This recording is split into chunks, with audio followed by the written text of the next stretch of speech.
First up this evening, the RJRGLEANER group Don Anderson poll has showed overwhelming support for the state of public emergency being declared in St. James. On the other end, though, there's less confidence in the effectiveness of the police to fight crime. TVJ's Andrea Chisholm has the details. St. James, the bloodiest parish in 2017. 335 people were killed. On January 18, Operation Take Back St. James was declared, giving the security forces permission to up the ante through a state of public emergency. The RJRGLEANER Don Anderson poll shows that 89% of those interviewed supported the crime-fighting measure. Only 7% didn't. We've been lobbying and we've been calling on the government to take action for some time now. Since some people believe the government took too long to declare the state of a public emergency, Don Anderson got feedback on the timing.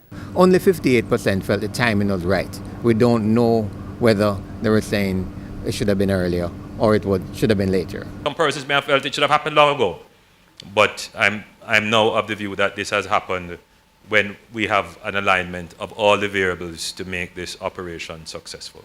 There were views for and against extending the state of emergency to other parishes.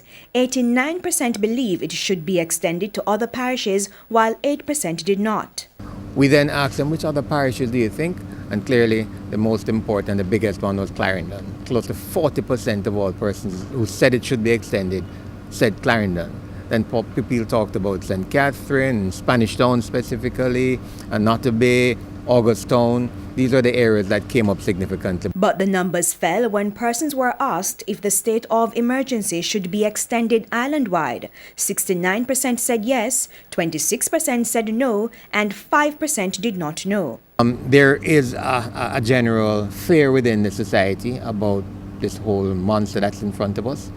It doesn't come out significantly in what they're saying, but you can read it through all of these 6 questions, that people are very concerned about the level of crime and are in fact latching on to anything that they believe would help to reduce that crime level.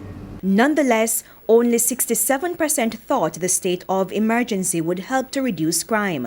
22% said no. And what about the effectiveness of the police to lead the crime-fighting effort?